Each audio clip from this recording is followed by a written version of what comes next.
Ansu Fati et Pedri sont de retour à l'entraînement et on note une transformation physique chez les deux joueurs. Ils ont gagné du muscle, c'est certain. Le profil des joueurs du Barça doit-il changer? Doivent-ils s'adapter au football moderne? On en parle tout de suite.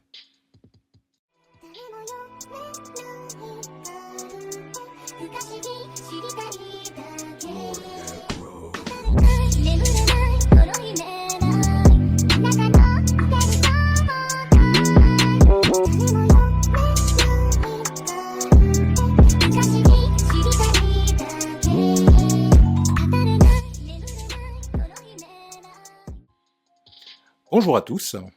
Aujourd'hui sur Barça Today, je souhaitais vous parler du physique des joueurs du FC Barcelone. Alors, le club est historiquement connu pour avoir un style de jeu plutôt technique, plutôt offensif, donc une recherche de joueurs avec les qualités premières qui sont des qualités de manière de ballon, avant des qualités physiques. Donc on a des exemples très très connus, hein, comme Xavi, Iniesta, hein, pour citer les deux milieux de terrain emblématiques du club qui font tous les deux moins d'1m80, voire moins d'1m75, ne sont pas très très musclés, pour le moins, et ont surtout des qualités de contrôle de balle, de dribble, d'élimination, de passe, de centre, etc. Donc ce sont des joueurs qui sont beaucoup plus efficaces, on va dire, avec le ballon au pied que sans ballon au pied. Donc ça, c'est un peu l'image d'Épinal, hein, que l'on a du joueur de FC Barcelone. Et on peut y ajouter d'autres joueurs, hein, comme Messi, qui est un joueur qui fait moins d'1m70, Puyol, le capitaine emblématique également, qui est un joueur qui est pourtant défenseur central, mais encore une fois, un gabarit modeste. Et la liste peut être longue comme ça. La plupart des joueurs qui ont joué au FC Barcelone et qui ont brillé sont souvent des joueurs qui ne sont pas des monstres physiques. Même si un Ronaldo, le Brésilien, a joué au Barça et il avait un bon physique, mais ce n'est pas Lewandowski non plus, et ce n'est pas Cristiano Ronaldo non plus. Donc on est réellement dans un club qui a traditionnellement des joueurs qui sont plutôt des joueurs de gabarit modeste. C'est le moins que l'on puisse dire. Et la nouvelle génération ne semble pas déroger au principe, avec un Pedri qui fait 1m74, une soixantaine de kilos, Gavi 1m73, pareil, il est en dessous de 70 kilos, Ansu Fati un petit peu plus grand, mais toujours moins d'1m80, 1m78, et on est aux alentours de 70 kilos. Donc finalement, les choses évoluent, enfin les années passent, mais les principes ne changent pas tellement. Et c'est certainement lié au style de jeu, hein, qui, comme je vous l'ai expliqué initialement, qui est un jeu plutôt orienté ballon. Et quand on a fait un petit peu de foot, hein, pour ceux qui ont pratiqué le football, on sait tous que les meilleures manières de ballon sur le terrain, hein, que ce soit dans les playgrounds ou dans les cours d'école, ce sont les petits gabarits, hein, clairement, il n'y a pas photo là-dessus, ils ont beaucoup plus de dextérité pour manier le ballon. Voilà, alors, du coup, la question qui se pose depuis maintenant quelques saisons, quelques années, depuis en fait que le système du FC Barcelone n'arrive plus à remporter cette fameuse Ligue des Champions, hein, que le club attend maintenant depuis 2015, on a souvent entendu la question de savoir est-ce que le Barça doit changer, si pas son système, à minima, est-ce que les joueurs du FC Barcelone ne doivent pas un petit peu s'adapter au football moderne? Est-ce que les joueurs du FC Barcelone ne doivent pas prendre un petit peu de muscles, de gabarit, travailler un petit peu plus la puissance, parce que les quelques humiliations que l'on a subies, on les a subies contre des clubs qui étaient clairement, d'un point de vue physique, mieux préparés que le club. On va parler de Liverpool, on va parler du Bayern de Munich par exemple, qui sont à ce jour, hein, encore, si on rajoute Manchester City, qui sont quand même les clubs les plus performants en Europe aujourd'hui. C'est incontestable, malgré la victoire à la dernière Ligue des Champions du Real Madrid, hein, qu'on respecte. Je pense qu'on peut tous être d'accord pour dire que ce n'est clairement pas le club le plus effrayant sur le terrain européen. Liverpool, Bayern de Munich sont des machines de guerre, et sur le terrain, quand les choses se déroulent en leur faveur, ils ne laissent absolument aucune chance à l'adversaire. Et Ces deux clubs sont d'ailleurs particulièrement intéressants à analyser parce que ils pratiquent à peu près le même style de jeu, à savoir avec des joueurs qui sont, on a l'impression qu'ils sont à 100% de la première minute à la dernière seconde du match, qu'ils ont cette capacité physique comme ça à valer du terrain, là où l'équipe adverse, les joueurs piquent du nez au bout d'un moment, ils perdent quasiment tous les duels quand on joue contre Liverpool, on se fait dominer à tous les niveaux. Le seul club qui est capable de tenir un petit peu la tête à ces clubs-là d'un point de vue, avec son football, c'est Manchester City aujourd'hui. Et on ne peut pas dire que les joueurs de City ne soient pas physiques non plus. Malgré tout, les joueurs de City, que ce soit De Bruyne, que ce soit Mahrez, même Sterling, ce sont des joueurs qui sont physiquement prêts. Et je ne les comparerai pas aux joueurs du Barça qui sont souvent, lorsque le club perd des matchs, c'est souvent parce qu'on est dominé d'un point de vue physique, d'un point de vue intensité. C'est un adjectif qu'on entend souvent. L'intensité est quelque chose qui a manqué énormément au Barça les saisons précédentes. Alors du coup, lorsque l'on a vu Pedri revenir de ses vacances d'été, reprendre l'entraînement, et qu'on a vu qu'il avait l'air d'avoir pris du volume, on peut le voir hein, sur les photos, on voit les différences un petit peu, on sent qu'il a pris du muscle, qu'il a pris de la masse. On ne peut que se dire, tiens, ça coïncide aussi avec l'arrivée de Xavi, qui aime avoir des joueurs qui mettent de l'intensité, qui gagnent des duels, qui font le pressing. Si on n'est pas capable de tenir physiquement, c'est difficile. Et on se dit peut-être que le Barça a une préparation, envisage en tous les cas la préparation physique de ses joueurs différemment des années précédentes. On savait qu'avec Valverde, déjà, il y avait des séances d'entraînement extrêmement light, très légères. Il aimait jouer au ballon essentiellement, avec des jeux de ballon, mais qu'il considérait que la préparation physique, c'était pas le plus important. Or, dans le football moderne, si on ne tient pas les 90 minutes, c'est compliqué. Avec un jeu technique et tactique supérieur en Liga, ça peut passer contre 80% des équipes, mais dès qu'on affronte la crème de la crème européenne, on peut commencer à se retrouver en difficulté. Et je pense que c'est ce qui s'est ressenti, en tout cas tout le monde l'a vu, hein, ça a éclaté aux yeux de tout le monde au niveau européen. Et donc ça a été difficile pour le Barça de battre des équipes comme le Bayern ou même comme Leipzig, hein, qui sont des clubs allemands d'ailleurs, hein, sont très bien préparés physiquement. On a bien senti qu'on a éclaté, on a explosé hein, de ce point de vue-là. Et c'était très très compliqué. Donc on se dit, tiens, on savait déjà que Pedri, qui est un joueur qui, enfin, il faut le dire, c'est probablement le joueur le plus léger de notre effectif. Il est brillant, certes. Il ressemble beaucoup à Iniesta, hein, on a parlé dans une vidéo précédente, et ils partagent la même chose, ce côté. Ils ont l'air d'être chétifs, ils ont l'air d'avoir des joueurs qui n'ont jamais travaillé le physique, quoi. On se dit, c'est pas possible, ce garçon ne peut pas être dans la même salle de gym au quotidien que Adama Traoré. Ça paraît étonnant. Et pourtant, il est même meilleur footballeur que Traoré, que j'aime beaucoup par ailleurs. Mais il y a bien sûr quelque chose qui manque. On ne peut pas imaginer qu'à très haut niveau, on ne puisse pas se dire, si ce joueur-là avait juste un petit peu plus de muscles et un peu plus de puissance dans les jambes, il pourrait ne serait-ce que résister aux charges, aux duels. Il n'a pas nécessairement besoin d'être comme Goretzka au Bayern de Munich, qui lui a une transformation extraordinaire, qui a pris je ne sais pas combien de muscles en quelques mois à peine. Même d'ailleurs au Bayern, c'est pas le seul. Il y a Alcantara qui a pris pas mal de muscles. Philippe Coutinho qui est passé par le Bayern à peine une saison et quelques, et on a vu sa transformation physique, donc on se rend bien compte que c'est quelque chose d'important dans d'autres clubs, hein. Donc on ne peut pas imaginer que pour des joueurs comme Pedri, comme Ansu Fati, ce ne serait pas un atout supplémentaire, déjà qu'ils maîtrisent le reste du panel footballistique, ce ne serait pas un atout supplémentaire pour réussir donc à passer un palier et à pouvoir affronter des équipes redoutables dans le dernier carré de la Ligue des Champions par exemple. Donc voilà.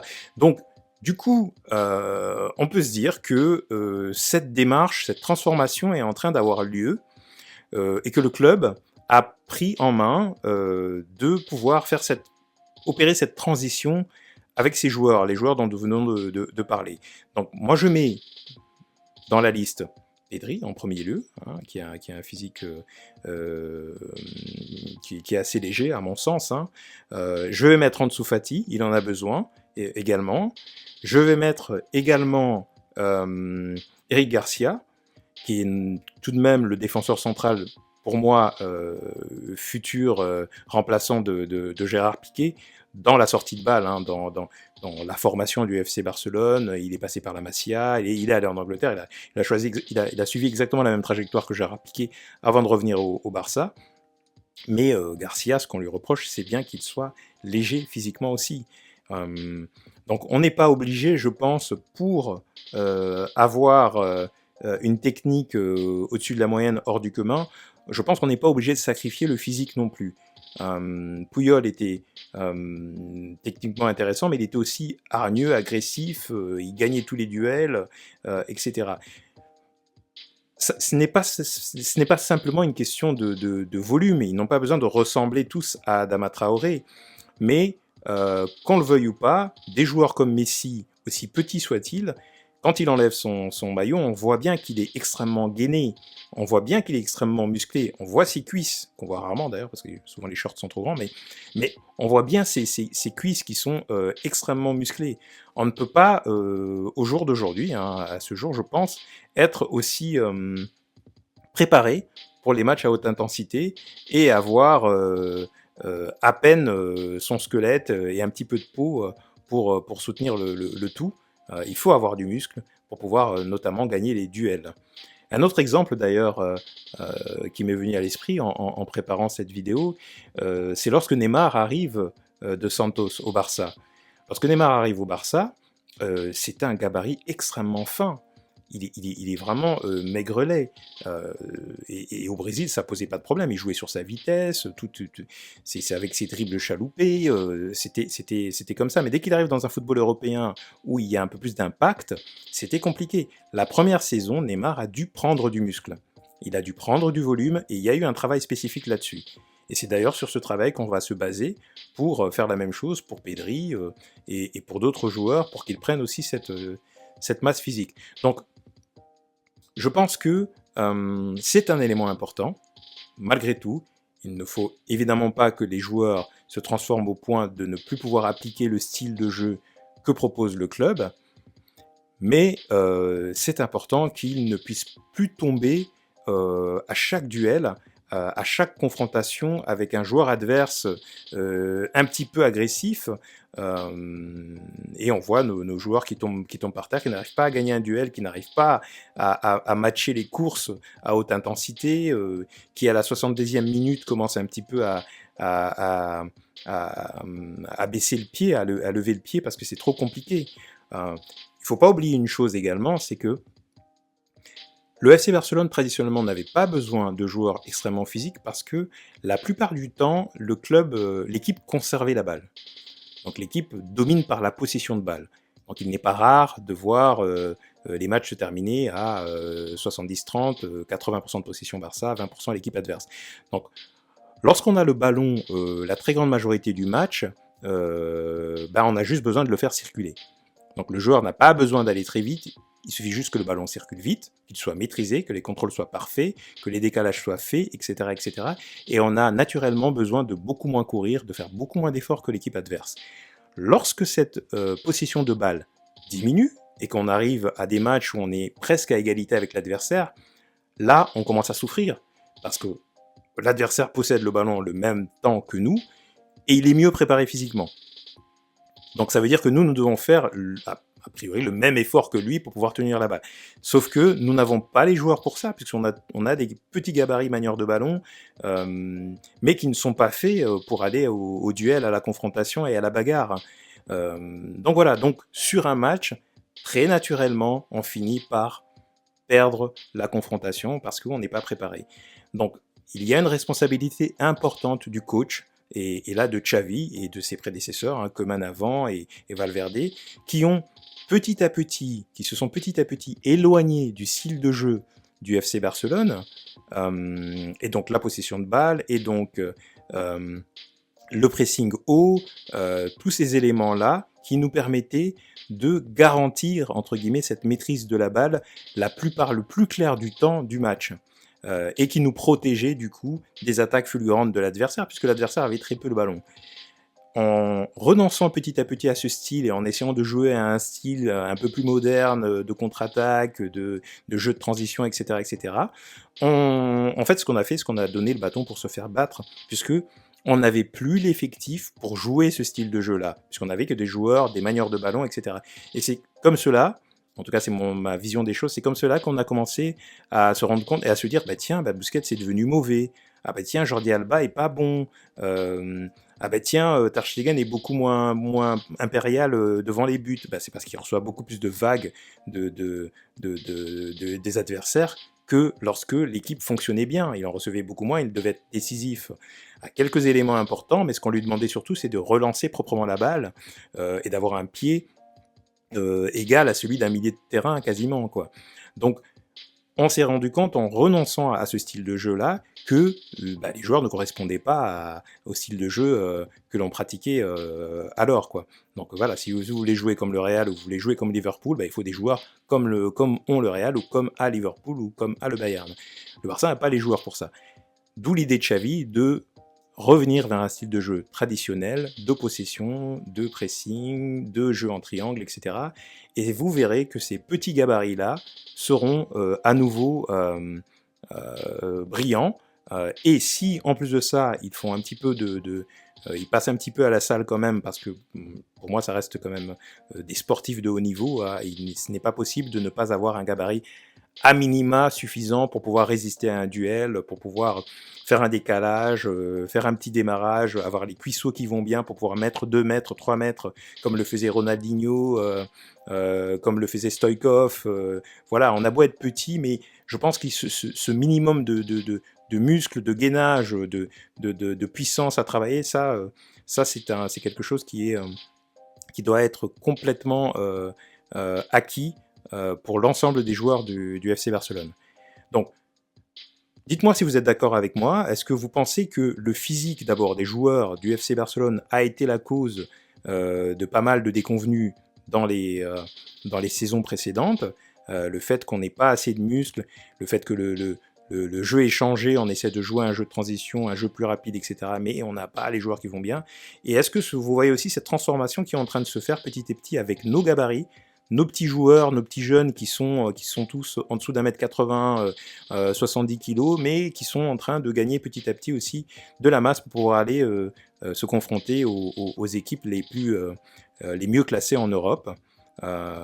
Dites-moi si vous pensez que Pedri, Gavi, Ansu Fati seront toujours efficaces si ils prennent un petit peu de masse, ils prennent un petit peu de puissance et ça permettra au Barça d'évoluer dans le bon sens. Donc voilà, je voulais vous apporter un petit peu cette réflexion parce qu'on n'en parle pas souvent et j'ai noté ça, moi, lorsque j'ai vu les joueurs revenir de la trêve. Quand je les ai vus s'entraîner, je les ai vus faire les tests, je me suis dit, tiens, il y a peut-être quelque chose qui se fait là-dessus. Autre chose avant de terminer, c'est aussi probablement une des raisons pour lesquelles on a eu pas mal de blessures.